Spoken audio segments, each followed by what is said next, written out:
അസ്സലാമു അലൈക്കും, നമസ്കാരം. ഞാൻ Sreembabu Irukulangara, Malabar development forum MDF. Malappuram ജില്ലയിലെ ട്രിപ്പിൾ ലോക്ക്ഡൌൺ. എന്തുകൊണ്ടാണ് ഈ മലപ്പുറം ജില്ലയിൽ ട്രിപ്പിൾ ലോക്ക്ഡൌൺ വന്നത്? നമ്മൾ അതിനെപ്പറ്റി ഒന്ന് വസ്തുനിഷ്ഠമായിട്ട് ഒന്ന് നോക്കുക. ഇതിന്റെ ഒരു പ്രധാന കാരണം, ഇതിന്റെ ഉത്തരം വളരെ ലളിതാണ്. ഇതിന്റെ ഒരു പ്രധാന കാരണം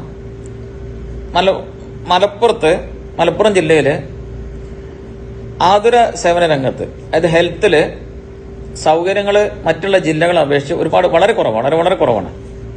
അതിന് ഹോസ്പിറ്റൽ അഡ്മിറ്റിന്റെ കാര്യത്തിലാണെങ്കിലും ഹോസ്പിറ്റൽ എണ്ണത്തിന്റെ കാര്യത്തിലാണെങ്കിലും ഒക്കെ വളരെ ബാക്കിലാണ് മലപ്പുറം ജില്ല. അപ്പോൾ ഈ ഒരു സംഗതി മനസ്സിലാക്കിക്കൊണ്ട് തന്നെ അവിടെ അടച്ചുപൂട്ടാണ് ലോക്കിടുക. ജനങ്ങൾ എന്തായാലും പ്രശ്നമില്ല, അടച്ചുപൂട്ട് ലോക്കിട്ട് കഴിഞ്ഞാൽ പോലീസിനെ വെച്ചുകൊണ്ട് അതിന്റെ അടിച്ചമർത്തി കഴിഞ്ഞാൽ പ്രശ്നം തീർന്നു. ഇതാണ് കണക്കൂട്ടല്. ഇവിടെ നമ്മൾ ഒരു സർക്കാരിനെ മാത്രം കുറ്റം പറഞ്ഞിട്ട് കാര്യമില്ല. ഇവിടെ രണ്ട് LDF UDF രണ്ട് സർക്കാർ മാറി മാറി ഭരിച്ച സ്ഥലം തന്നെയാണ് ഈ മലപ്പുറം കേരളത്തിന് പുറത്തല്ല, കേരളത്തിനുള്ളിൽ തന്നെയാണ്. അപ്പൊ അവിടെ എന്തുകൊണ്ട് ഇത് സംഭവിച്ചെന്നുള്ളതാണ്. ഇത് സംഭവിച്ചതിന് പല കാരണങ്ങളുണ്ട്. ഇതിനെക്കൊണ്ട് ഇവിടെ പറയാൻ സമയമുണ്ടെന്ന് അറിയില്ല. ഇതിന് ഇപ്പൊ ഞാനിത് പറയണത് മലപ്പുറം ജില്ലക്കാരോട് മാത്രമാണ്, മലപ്പുറം ജില്ലയിലുള്ള ഓരോരുത്തരോടും. നമ്മൾ എന്തുകൊണ്ട് ഈ അവസ്ഥയിൽ എത്തിയെന്നുള്ളത് നമ്മൾ ചിന്തിക്കണം. നമുക്ക് ഇതിന് പരിഹാരം വേണം. ഞാൻ നമ്മളെ നാട്ടിലെ രാഷ്ട്രീയക്കാരോട് പറയണില്ല, MLA-മാരോട് പറയണില്ല, MP-മാരോട് പറയണില്ല, അതേപോലെ സർക്കാരിനോടൊന്നും പറയണില്ല. കാരണം ഇവർക്കൊക്കെ സംഗതി അറിയാം, എല്ലാവർക്കും അറിയാം എന്തുകൊണ്ട് ഈ അവസ്ഥ ഇവിടെ വന്നെന്നുള്ളതാണ്. ഇവിടെ വന്നെന്ന് പറഞ്ഞാൽ ഹോസ്പിറ്റൽ സൗകര്യങ്ങൾ വളരെ കുറവ്. ഇനിയിപ്പോൾ ഈ ഒക്കെ സാഹചര്യത്തിൽ ഇനി നമ്മൾ വേറെ എന്തെങ്കിലും പറയാം. മലപ്പുറം ജില്ലയിലുള്ള അവഗണന നമ്മൾ എല്ലാ ഭാഗത്തും നമ്മൾ മൊത്തത്തിൽ ചർച്ച ചെയ്യണം. ഇത് ഹോസ്പിറ്റലിന്റെ കാര്യത്തേക്ക് ഞാൻ വരാം. ഹോസ്പിറ്റലിൽ നമ്പർ ഓഫ് സീറ്റ് ഒക്കെ അതിലേക്ക് വരാം. അതിന് മുമ്പായിട്ട് മലപ്പുറം ജില്ല ഇപ്പോൾ അടച്ചുപൂട്ടിട്ട് എന്തുകൊണ്ടാണ് കാരണം? മലപ്പുറം ജില്ലയിൽ ഏറ്റവും കൂടുതൽ കോവിഡ് അല്ലേ? ഇതാണല്ലോ ഇപ്പോൾ കാരണം. ഇത്രയും കൂടുതൽ കോവിഡ് ഉണ്ടെന്ന് ഇവർ പറയുമ്പോൾ 48 ലക്ഷം ജനങ്ങൾ ഈ ജില്ലയിലുണ്ട്, മലപ്പുറം ജില്ലയിൽ. മറ്റുള്ളതൊക്കെ 30 താഴെയാണ്, 33 താഴെയാണ് മറ്റുള്ള എല്ലാ ജില്ലകളും. അതായത് 8 ലക്ഷം വരെ, 8 മുതൽ 33 വരെയാണ്. ഈ മലപ്പുറം ജില്ലയിൽ 48 ലക്ഷം ജനങ്ങളാണ്. ഇവിടെ ഇതുവരെ കോവിഡ് വാക്സിൻ കൊടുത്തത്, ഇത്രയും സീരിയസ് ആയിട്ടുള്ള സംഗതി, കോവിഡ് വാക്സിൻ കൊടുത്ത 6,60,000 അതായത് വെറും 13% ആളുകൾക്ക് മാത്രമേ മലപ്പുറം ജില്ലയിൽ ഇതുവരെ കോവിഡ് വാക്സിൻ കൊടുത്തുള്ളൂ. അതേസമയം തിരുവനന്തപുരത്ത് 33 ലക്ഷം ജനസംഖ്യയുള്ള മാത്രമുള്ള തിരുവനന്തപുരത്ത് 10 ലക്ഷം ആളുകൾക്ക് കോവിഡ് വാക്സിനേഷൻ കൊടുത്തു. നമ്മൾ മനസ്സിലാക്കേണ്ട ഒരു സംഗതിയാണ്. അതായത് 32% ആളുകളെ തിരുവനന്തപുരം ജില്ലയിൽ കോവിഡ് വാക്സിനേഷൻ കൊടുത്തു. അപ്പോൾ മലപ്പുറം ജില്ലയിൽ ഇത്രയും പ്രശ്നങ്ങളിൽ മലപ്പുറം ജില്ലയിൽ 13% മാത്രമേ ഇവർ കൊടുത്തിട്ടുള്ളൂ. ഈ എറണാകുളത്ത് 33 ലക്ഷമാണ്, അവിടെ 10 ലക്ഷം ആളുകൾക്ക് കോവിഡ് വാക്സിനേഷൻ കൊടുത്തു. അതായത് 30% അവിടെ അവർ കവർ ചെയ്തു. ഈ തൃശ്ശൂർ ജില്ലയില് 30 ലക്ഷം അവിടുത്തെ ജനസംഖ്യ, അവിടെ 8 ലക്ഷം കോവിഡ് വാക്സിനേഷൻ കൊടുത്തു. അവിടെ ഏകദേശം 30%-ലേറെ അവർ കവർ ചെയ്തു. മലപ്പുറം ജില്ലയ്ക്ക് വരും 13%. ഇങ്ങോട്ട് എന്താ പറയുന്നത്? മലപ്പുറം ജില്ലയിൽ കോവിഡ് സ്പ്രെഡാണ്, മലപ്പുറം ജില്ലയിൽ കോവിഡ് പൂട്ടിടുക, പോലീസിനെ വെച്ച് കണ്ട് അടിച്ചമർത്തുക. അതേപോലെ ഇനിയിപ്പോൾ ഈ ട്രിപ്പിൾ ലോക്ക്ഡൌൺ എന്ത് മാനദണ്ഡത്തിലാണ് ട്രിപ്പിൾ ലോക്ക്ഡൌൺ കൊണ്ടുവന്നത്? ഞാനൊരു ഉദാഹരണം. ഈ ട്രിപ്പിൾ ലോക്ക്ഡൌൺ പ്രഖ്യാപിക്കുന്ന തിരുവനന്തപുരത്ത് 4151 കേസാണ്, മലപ്പുറത്ത് 3499, രണ്ട് ജില്ല. ഇവിടെ നമ്മൾ വേറെ കാര്യം മനസ്സിലാക്കാം. നമ്മൾ ജില്ലാടിസ്ഥാനത്തിൽ കണക്ക് മാത്രം പറഞ്ഞിട്ട് കാര്യമില്ല. 48 ലക്ഷം ജനങ്ങൾ താമസിക്കണ മലപ്പുറം ജില്ലയിൽ അന്ന് 3499 കേസേ ഉള്ളൂ.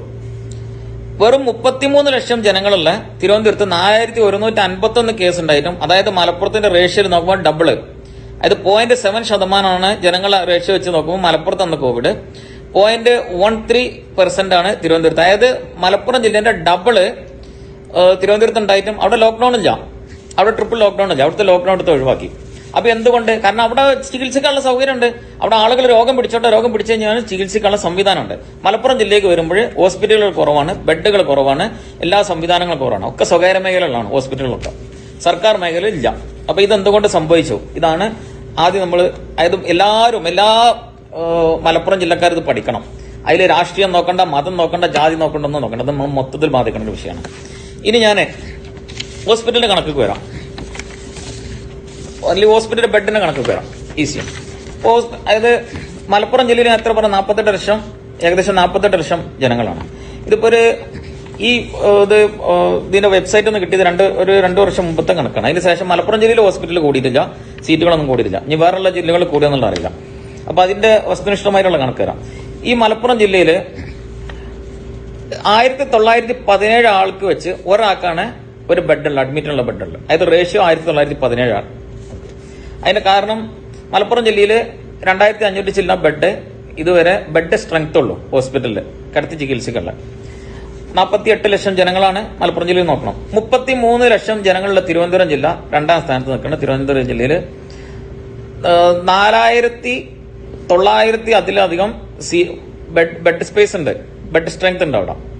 അതായത് അവിടെ 676 ആളുകൾക്ക് വെച്ച് ഒരാൾക്ക് അഡ്മിറ്റ് ആവാനുള്ള സംവിധാനം ഉണ്ട്.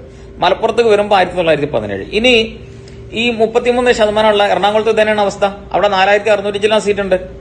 അവിടെ എത്ര 33 ലക്ഷം ജനങ്ങളാണുള്ളത്. ഇനി അടുത്തത് വരാം ഈ എറണാകുളം പറഞ്ഞു. തൃശ്ശൂർക്ക് വരുമ്പോൾ 3519 ഉണ്ട്. 3519 സീറ്റുണ്ട്. അവിടെയുള്ള ജനസംഖ്യ എത്ര 31 ലക്ഷം. അപ്പൊ ഇത് കമ്പയർ ചെയ്യുമ്പോൾ മലപ്പുറത്തേക്ക് വരുമ്പോൾ 2500 ചില്ല സീറ്റ് ഈ മലപ്പുറം ജില്ലയിലുള്ള ഹോസ്പിറ്റലിൽ കിടത്തി ചികിത്സകൾ സംവിധാനത്തിലേ ഉള്ളൂ. അപ്പൊ പിന്നെ എന്താണ് മാർഗം? ലോക്ക് ചെയ്യാം, പോലീസിനെ ഇട്ടുകാണ്ട് അടിച്ചൊതുക്കാം. ഇനി ഞാൻ ഹോസ്പിറ്റലിന്റെ കേസിൽ വരാം. എത്ര ഹോസ്പിറ്റൽ ഉണ്ടെന്നുള്ളത്. ജനറൽ ആശുപത്രി 48 ലക്ഷം ജനങ്ങളുള്ള മലപ്പുറത്ത് ഒറ്റ ജനറൽ ഹോസ്പിറ്റലാണുള്ളത്. ജനസംഖ്യയിൽ 10ാം സ്ഥാനത്ത് നിൽക്കണ വെറും 20 ലക്ഷം ആളുകൾ മാത്രമുള്ള കോട്ടയം ജില്ലയിൽ കിടക്കുന്ന 4 ജനറൽ ഹോസ്പിറ്റലാണ്. തിരുവനന്തപുരത്ത് 2 പത്തനംതിട്ടയിൽ 2 അപ്പൊ ഇതിന്റെ വിവേചനം എവിടെ എന്നുള്ളത് നോക്കാം. ഇനി നമ്മൾ താലൂക്ക് ഹോസ്പിറ്റലിലേക്ക് വരാം. താലൂക്ക് ഹോസ്പിറ്റല് ജനസംഖ്യയിൽ 3ാം സ്ഥാനത്ത് നിൽക്കണ 33 ലക്ഷം ആളുകളുള്ള എറണാകുളത്ത് 11 താലൂക്ക് ഹോസ്പിറ്റൽ ഉണ്ട്. കണ്ണൂര് 8ാം സ്ഥാനത്താണ് ജനസംഖ്യയിൽ. അവിടെ 25 ലക്ഷം ആളുകൾ, അവിടെ 9 താലൂക്ക് ഹോസ്പിറ്റൽ ഉണ്ട്. കൊല്ലത്ത് 7ാം സ്ഥാനത്താണ് ജനസംഖ്യയിൽ. അവിടെ 8 താലൂക്ക് ഹോസ്പിറ്റൽ ഉണ്ട്. മലപ്പുറത്തേക്ക് വരും. മലപ്പുറത്ത് ജനസംഖ്യയിൽ 1ാം സ്ഥാനത്താണ്. ഈ 48 ലക്ഷം ആളുകൾക്കുള്ള 6 താലൂക്ക് ഹോസ്പിറ്റലാണ്. ഇതിന്റെ നിങ്ങൾ മനസ്സിലാക്കണം. ഇനി നമ്മൾ CHS കമ്മ്യൂണിറ്റി ഹെൽത്ത് സെന്റർക്ക് വരാം.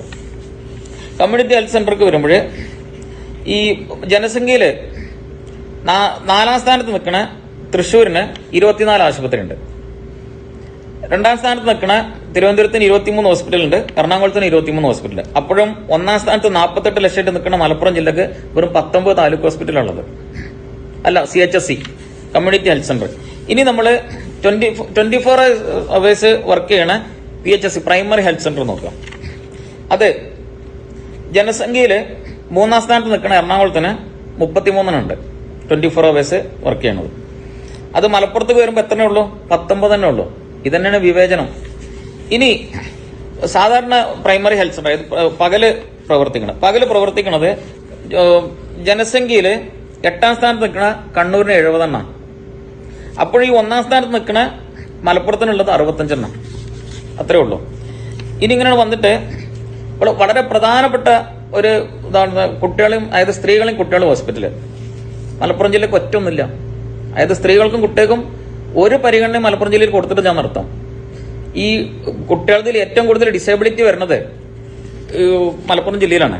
അവിടെ ഒരു ഒറ്റ ഹോസ്പിറ്റൽ കൊടുത്തിട്ടില്ല സ്ത്രീകൾക്കും കുട്ടികൾക്കും ഹോസ്പിറ്റൽ. തിരുവനന്തപുരത്തിന് കൊടുത്തിട്ടുണ്ട്, കൊല്ലത്തിന് കൊടുത്തിട്ടുണ്ട്, ആലപ്പുഴക്കുണ്ട്, പിന്നെ എറണാകുളത്തിനുണ്ട്, പിന്നെ കണ്ണൂരുണ്ട്. അങ്ങനെ മിക്ക എല്ലാ ജില്ലകൾക്കും ഉണ്ട്. മലപ്പുറം ആയിരുന്നു ആവട്ടെ.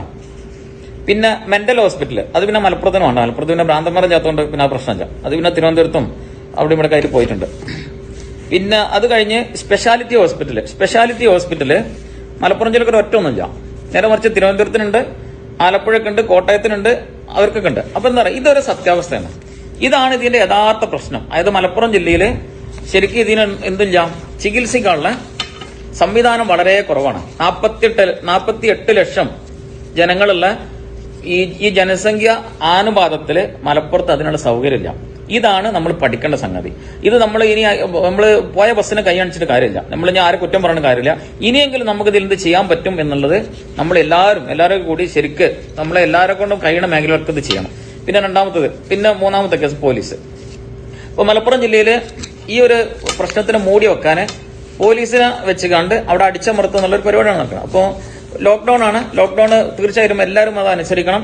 ഈ ഒരു സാഹചര്യത്തിൽ എന്തുകൊണ്ട് ഇത് വന്നു, ഇനി നമ്മൾ എങ്ങനെ നേരിടുക എന്നുള്ളത് മാത്രമാണ്. ഈ ഒരു ചലഞ്ച് നമ്മൾ ഏറ്റെടുത്ത് നേരിടുക എന്നുള്ളത് മാത്രമാണ്. അപ്പൊ ഇതിനോട് നമ്മൾ മലപ്പുറം ജില്ലക്കാർ 100% ആളുകളും ഇതിനോട് 100% സഹകരിക്കണം. ഇപ്പൊ എല്ലാവരും സഹകരിക്കുന്നുണ്ട്. പക്ഷെ അത് ഒന്നും കൂടി ആക്റ്റീവായിട്ട് സഹകരിച്ച് നമുക്ക് ഇതിൽ നിന്ന് ഈ ഒരു സാഹചര്യം നമ്മൾ മറികടന്നേ പറ്റുള്ളൂ. പക്ഷെ ഇതിവിടെ നമുക്ക് പറയാനുള്ളത്, ഇപ്പോൾ മലബാർ ഡെവലപ്മെന്റ് ഫോറം ചെറിയൊരു ആക്ഷനിലാണ്. കാരണം മലപ്പുറം കേരള പോലീസ് വളരെ നല്ല, അതായത് ഇന്ത്യ തന്നെ ഏറ്റവും നല്ല പോലീസ് സേനയാണ്. അതിൽ തന്നെ 90-95% പോലീസ് ഓഫീസർമാർ വളരെ നല്ല പോലീസ് ഓഫീസർമാരാണ്. വളരെ സുത്യർഹമായിട്ടുള്ള രാപ്പകല് ജോലി ചെയ്ത് കഷ്ടപ്പെടുന്ന നല്ല പോലീസ് ഓഫീസർ. പക്ഷെ ഇതിൽ തന്നെ ചെറിയൊരു ശതമാനം ആളുകൾ ഗുണ്ടകളും ക്രിമിനലുകളും ഉണ്ട്. അത്തരം കുറച്ച് ആളുകൾ ഇപ്പൊ ഈ മലപ്പുറം ജില്ലയിൽ കഴിഞ്ഞ ഒരു 5-8 കേസുകൾ ഇപ്പൊ കഴിഞ്ഞ ഒരു 8-10 ദിവസമായിട്ട് നമ്മൾ കണ്ടു. ഒരുപാട് വീഡിയോസും ഇതൊക്കെ സോഷ്യൽ മീഡിയയിലും ടിവിയിലും ഒക്കെ വന്നു. അപ്പോൾ ഇതിന് മലബാർ ഡെവലപ്മെന്റ് ഫോറം തന്നെ ഇതിൽ മെറിറ്റ് നോക്കിയിട്ട് ചില കേസുകൾ വളരെ പോലീസിന്റെ ഭാഗത്ത് വളരെ വീഴ്ച വന്നിട്ടുണ്ടെന്ന് മനസ്സിലായതുകൊണ്ട് തന്നെ മലബാർ ഡെവലപ്മെന്റ് ഫോറം ഈ കേസ് ഞങ്ങളെ പ്രസിഡന്റ് ബഹുമാനപ്പെട്ട കെ.എം. ബഷീർ സാഹിബ് മലപ്പുറം എസ്.പി.നായിട്ട് സംസാരിച്ചിട്ടുണ്ട്. 2-3 റൗണ്ട് ചർച്ച നടന്നിട്ടുണ്ട്. അപ്പൊ അതിൽ എസ്.പിന്റെ ഭാഗത്തുനിന്ന് വളരെ പോസിറ്റീവായിട്ടുള്ള റെസ്പോൺസ് ആണ് കിട്ടിയിട്ടുള്ളത്.